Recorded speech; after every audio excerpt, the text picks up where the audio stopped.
Welcome to Super Mania. I am your host, Catherine McCord, and I am very excited to welcome back an all-time favorite guest of mine from my other show, Career Launch Live, Hollis Roberts. I'm going to bring her on in just a minute. She does some pretty amazing work and also has some great insights for us today. And if you're new to the Super Mania show, we are here to talk about the superpowers involved with neurodiversity, to debunk a few myths, and to have some fun along the way. Oh, and hi, Dan, and you're right. I'm on time, and that is not very neurodiverse thing to do. You are super correct. Everybody, I'm going to show a comment from Dan Roth. He is one of my favorite superheroes. He's actually mentioned on our site. Check out Job Connection Tuesday and all of his amazing work that he's able to do as part of his superpower in his neurodiversity. So today, if you're newer to Supermania, again, so we're here to support the neurodiverse community and to provide education and resources. And today we're going to specifically talk about getting a job and how we can work to better ourselves professionally in the neurodiverse. Without any further, I'm bringing Miss Hollis. Welcome. Hi, thanks for having me today. We're so fun today. Seriously, it's a pleasure. You've been on my other show, Career Launch Live, before and given us some wonderful. So I was super stoked that you wanted to join me for today's episode. Tell us a little bit about yourself. Sure. Thanks for having me today. I'm a career path coach. I work with students and adults throughout the country and helping them define who they are and what they want for their career. So I started out my career writing resumes and LinkedIn profiles, and I still do that piece. But one thing that I realized as I was doing that work was there is a huge gap for most of us in understanding what our superpowers even are. So that's one of the main reasons that you and I have connected is we both are really passionate about owning our unique differences. Yes, we are. To make us special.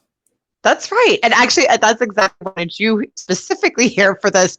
You understand what it means to bring out a superpower and to really focus in on that unique. I do want to we've just had some people say hello that do not normally, that are just join us for the first time. Dan obviously is very excited to see you, Hollis. Yeah. So with this community, one thing you've realized is that first of all, talk about that there's a lot of employers that don't understand and that think that it's something to shy away from, which is so not. So first of all, neurodiversity just means that your brain processes differently. So it has 50 neurodiversity that are. So when you're thinking about, why you would want to hire somebody that thinks differently from you, what are some things that you come up with right off the top of your head that would be? What's interesting to me is I think this message is actually out in the community at the moment of hire people who think differently. And we oftentimes keep that pretty small still of what different is allowed to be. So one thing that I have seen in my practice as I'm working with different clients is as we dig into that uniqueness within ourselves, we not only see the world differently, we also can have a magnet towards the type of issues and challenges in this world that we even notice. And we're missing out on an entire scope of opportunities if we're narrowing it to people who can assimilate in this world. And I specifically say it that way because I'm pretty sure all of us have some kind of mental specialty, and there's a certain set that are considered normal and accepted and simulate really well into society. And I think it's so special when we can understand that everyone brings a unique point of view in this world and not to keep anybody out of that picture. Absolutely. And I think too, and to your point, it is getting better about the, hire somebody who's different. But people still, I've specifically had people say to me, of all people, I would never hire that has bipolar disorder. And I've had potential clients, I've had actual clients say that to me, and I go, "You hired me." And they're like, "Oh, Yeah. what to do with that?" And I think one of the cool things is we really do lean farther into understanding ourselves and not seeing our differences as bad. We can then harness it in a different way and understand, how is it a superpower? Because so long as we ourselves think that it's a knock or something that isn't special, we can't communicate it to others and help show what value we really bring and the different way that we do think. Right, absolutely. I feel that way. It took me a while to figure out the superpower behind the bipolar, and I was like, but when I'm manic, it is the most incredible thing. I like, you cannot. I am Superwoman, and I just fly through everything, and I can accomplish everything, and just have this incredible just strength. And thank you. Somebody's called Jeremy. He is my co-host. He is also the mascot for one of my companies. Thank you. And he is my Kraken, by the way. So thank you. It took me a while to realize that. And when I did, just embraced it and just ran with it. And everybody, and I do want to take a minute to stop and say, what Hollis and I are talking about is not to discredit any struggles that you have that are associated, because, as I pointed out in a very comical, fun way at the beginning of the show, there are always the little downside complications with everybody, right? And everybody's mindset and everybody's different mental health and neurodiversity and all of that. So that sometimes it's a struggle, and we're going to have an episode in a couple of weeks specifically about that. But tying is the professional realm, right? So people definitely need to hire the neurodiverse, because they can work like superhumans. Like Dan did all this amazing stuff because of his ADHD, and I know he doesn't mind me mentioning that, but where he was able to, lightning fast launch this Tuesday Job Collective thing and get that up and going and respond to hundreds of messages a day, which would have driven me insane. I would have been an insane person. Oh, and we have a question. What helps you embrace your neurodiversity? Yeah. What's the answer for you on that one? And For me, curious, it actually is similar to a question I had, which was, how did you even start identifying it as a strength? What was the process for you? So well, I very much, so I was raised by very practical people, but I also had some great hippies in my family, and they taught me the yin and the yang, right? So like, everything has balance. Everything has unity within itself. And I've always believed that every trait in every person has good and bad, no matter what it is. Even if you're violent, there's a time and a place for that, right? And there can be a positive aspect to that can be used. So for me, it was stopping and going, okay, so sometimes this thing about myself is really frustrating, but where is it good? And I just started processing that. And I realized, oh my gosh, there are all these great things that I can do. And even in my depression cycles, there's some good too. And so it's just kind of stopping and realizing and taking a moment to pause and think, this is, this stinks about this, but there's this awesome thing coming out of it. Like, sometimes for some people it's art. I know some people who create amazing art when they're in a depressive cycle, things like that. And it's really a spectacular kind of realization. With Dan, it was realizing his ability to create this beautiful project. I have my sister who became a counselor and found her empathy and compassion that she had as part of her neurodiversity, and even part of her other neurodiversity, it helped her study. So it just, so she embraced that and used that to help other people. So I think you have a compliment. Apparently you look great today, which you do. You look gorgeous as always. Positive way. Well, I think it's so awesome how you walked all of us through that and showed how it can be a superpower. I struggle with, I think on paper, it's adjustment disorder. Right. And that really has become an essential piece of my practice, because I understand that change is not easy for all of us.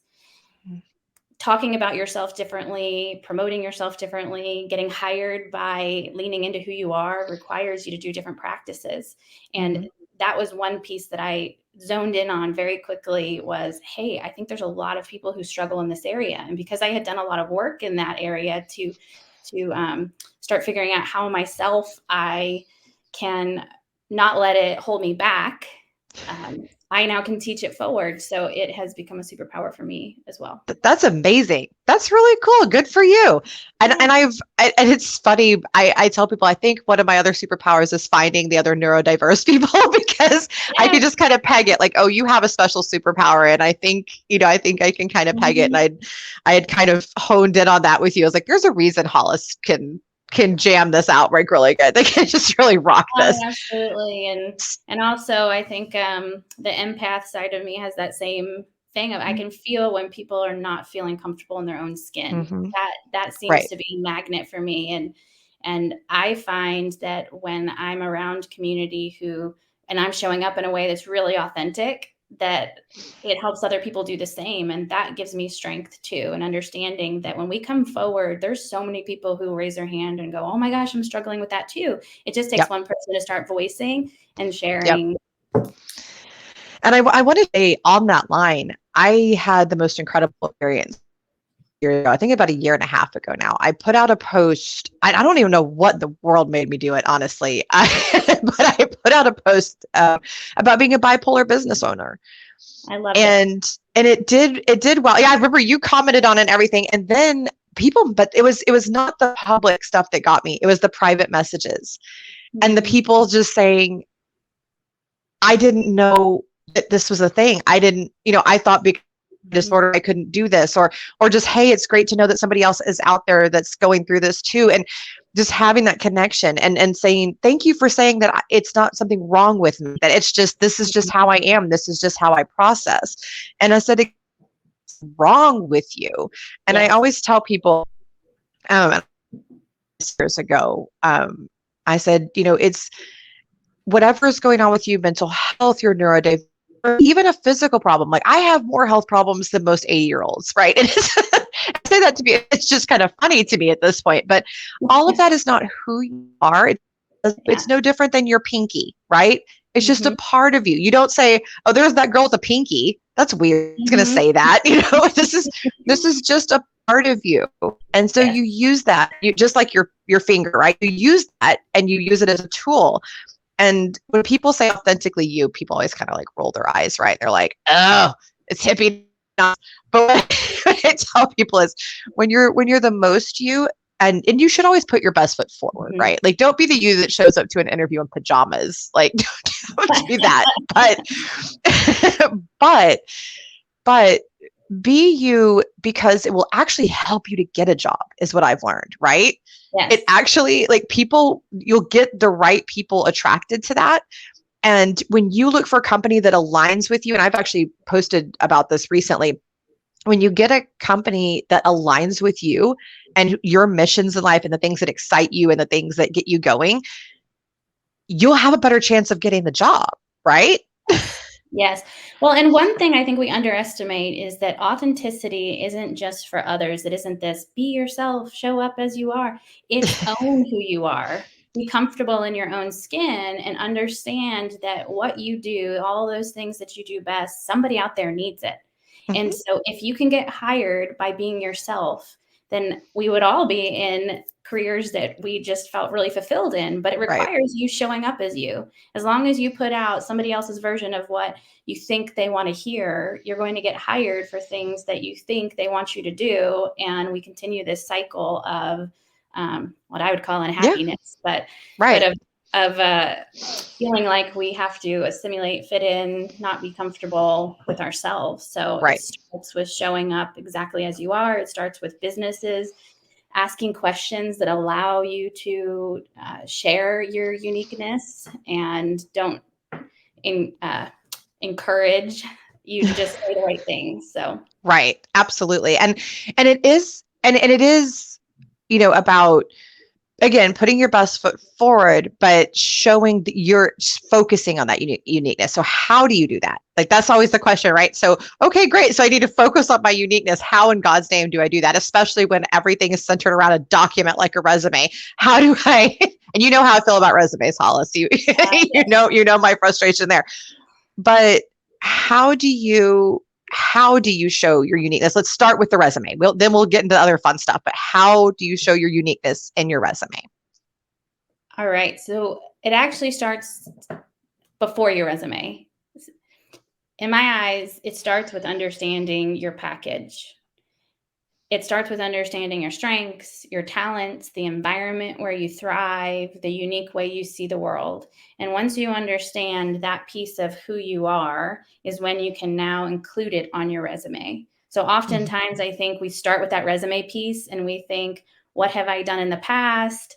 What do other people want to hear? And we already start to try to write a story that sounds good on paper instead of owning who we are. So once you've dug into what makes you different, unique, great, what are the skills you picked up over the years, then you have to reflect that on paper. So it starts by telling a story. A resume is a story of what somebody would be hiring. And it's really not much different than when you go buy a product at the store. You're reading, what is this brand about? With this product, what use would it have in my life? And it's the same thing when somebody's reading their resume. They're already thinking about, how would you fit on their team? What unique difference does this person bring to our organization? So you have to put all of that front and center and not be so scared about the ATS system. I understand it's a necessary evil. Gosh, I hate it. But oftentimes we just start simulating, like, what do they need to hear so that I'll get the interview? And we strip all of our uniqueness out of it and then wonder why we're getting interviews for places that just want us to bring them money. And I want to throw this out there too, because, and I'm curious on your take on this, but this is a pet peeve of mine, is that I see people do all day, every day, is they just tell me their job duties from their last job on their resume. And I'm like, no, I don't care. Tell me what, And so I tell people, what I've always tell people, and I want to throw this out there, guys. I am not a resume expert, but I look at them all day long. But from my perspective, I tell people what I've seen be wildly successful is talk about first of all, brag. People are always afraid to do that. I'm like, brag, tell all your awesomeness. Hey, I accomplished this and this and this and this, and it was so great. And brag. Yes. Then, yes, brag, do it, be quantifiable when you can. And Dan saying yes, that people do that on his Tuesday Job Collective. Yes, they absolutely do. Then on top of that, make sure that you're tying everything into what you want to be doing, right? So not just the story of what you did, which yes is important. You kind of want to convey that, but focus it on, this is who you're getting. This is what I can do. And really focus it on those skills. So even though there's a skills section, to me, everything should be about your talents and your skills and showing all of that off. You nailed it, Catherine. I agree completely. And it starts by understanding that story of what you really bring to companies. So I have a client who is autistic, has ADD, and she's really figured out how to harness it, and understanding that she really likes structure. She likes doing the same thing repeatedly. She's a massage therapist and really thrives in that zone. And part of the way that she's been successful is she knows how to own it. And so when she goes and, an interview is the same as just like a verbal version of what your resume should be. But as she's describing herself, she understands the superpower behind it. So she can tell companies, I'm very reliable. Yes. I really enjoy all the stuff that a lot of people don't like. I enjoy doing that. I really like making the experience wonderful and listening to what somebody needs and making sure that I'm using what I've learned. And she understands how to bring that to life. It's made all the difference. I love that. And that's so true. And I have a similar type. I have an advisor on my applicant tracking system that is for anti-bias and very neurodiverse. I'm firing the resume forever. But it's, yeah, I know. That's our ultimate goal. I think that but one of the most fascinating things with Mervyn is, and lives in UK, and he is an autistic man, and he is so fascinating. And when I invited him to participate in the feedback on the ATS, and he sent me, he did, like everybody else just gave me comments or said this or that.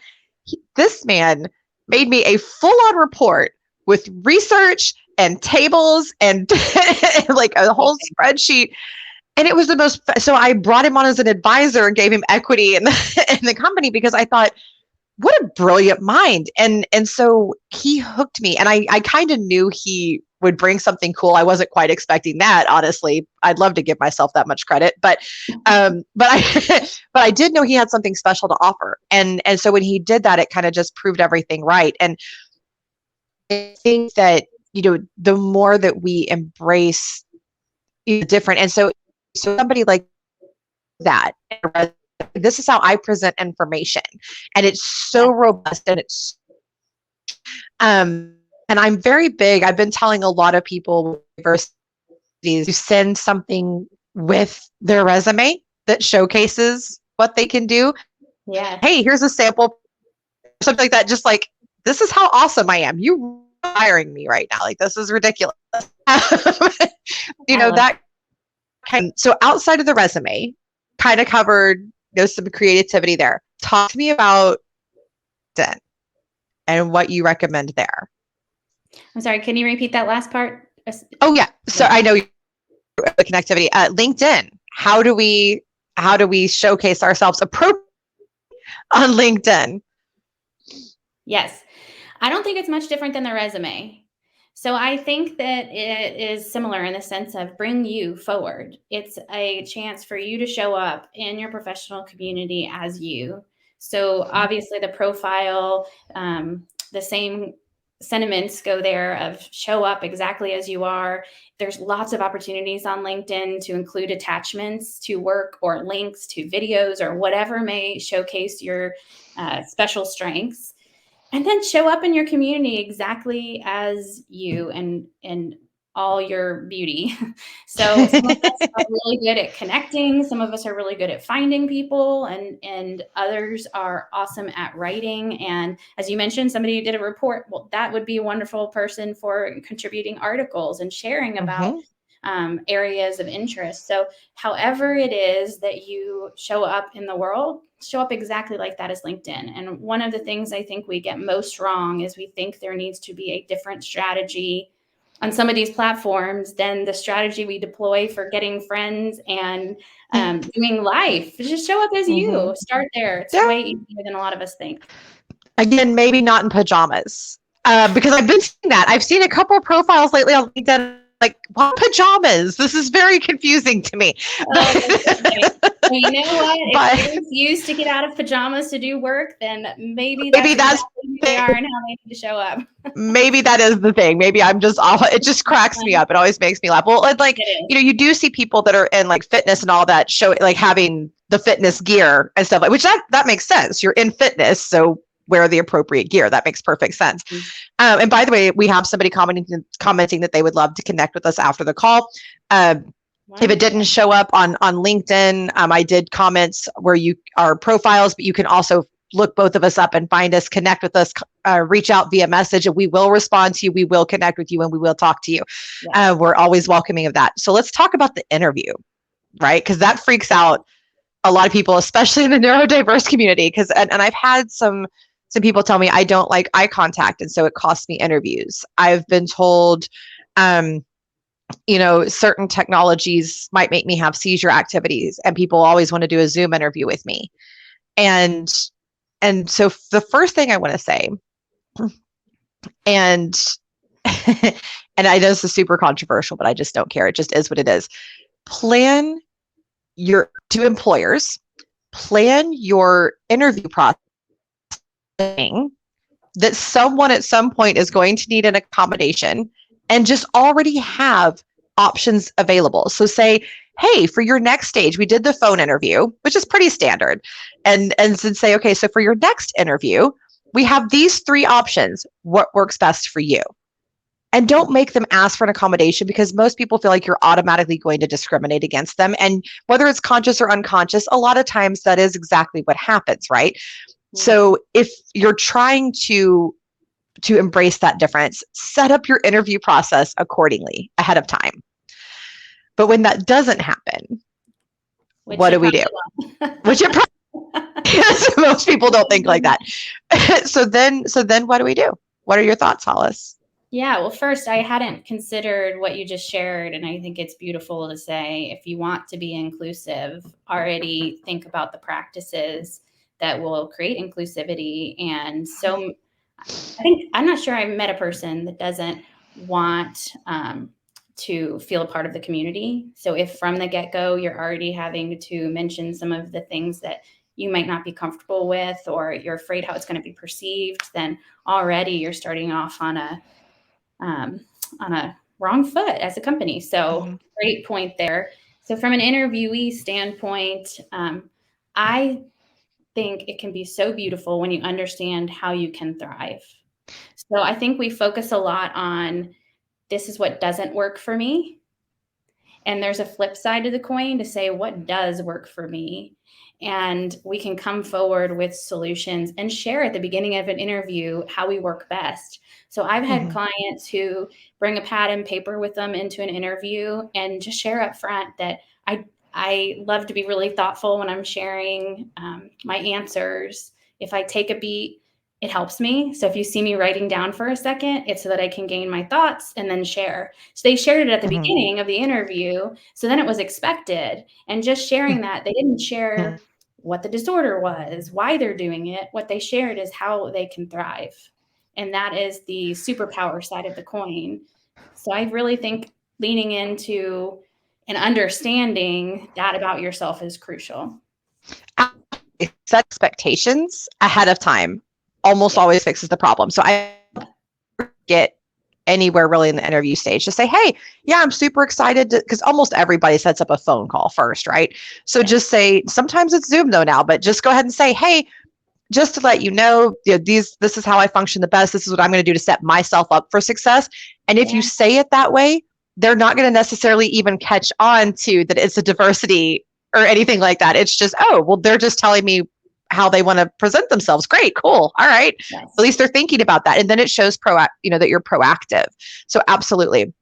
So what happens, because this is another one that tragically happens all the time, when the company finds a backdoor way to find out about your disability. For instance, this is one of my all-time just get on a soapbox about it issues, is employment gaps, which especially people in the neurodiverse communities face, also a lot of mothers face. And where people say, oh, why do you have this employment gap? And then basically forcing you, and it's a backdoor way to, to get that information that they know is illegal to ask. And it's very shady. But so when that happens, what I tell people to do is to give a very vague answer.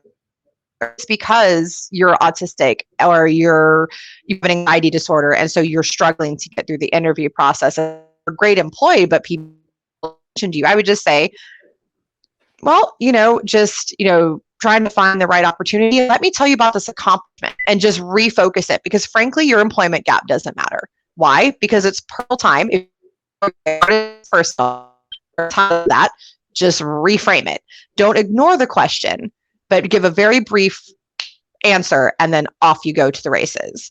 And we're saying personal time, also perfectly acceptable. And keep going. What's your advice on that, Hollis?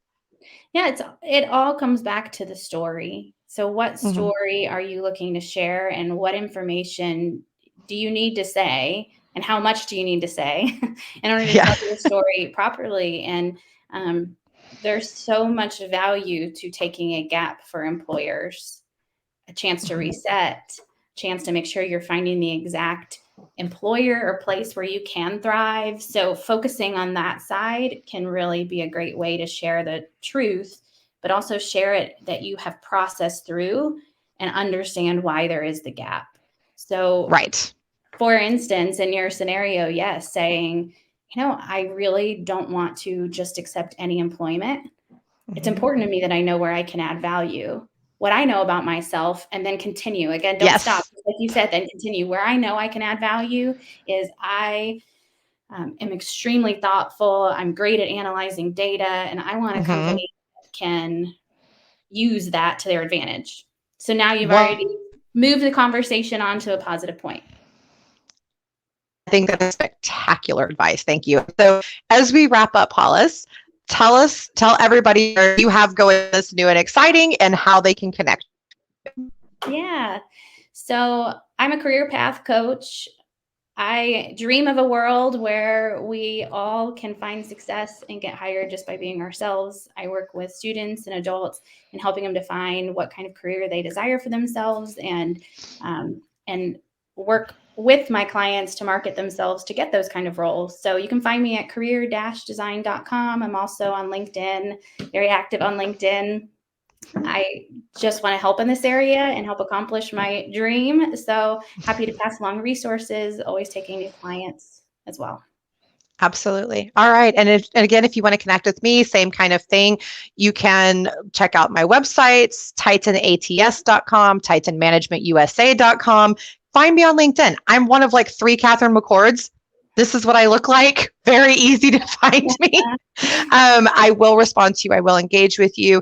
We'll be back again. Not my dear Hollis. She won't be back with me next week, but next week Super Mania will be back. Same time, same place. We are now also very excited about that, and we'll also be getting the show on iHeart and Spotify very soon. But thank you very much, everybody, for joining us. Thank you, Hollis, for being my absolutely wonderful. And with that, I'm going to say au revoir, everybody. Bye.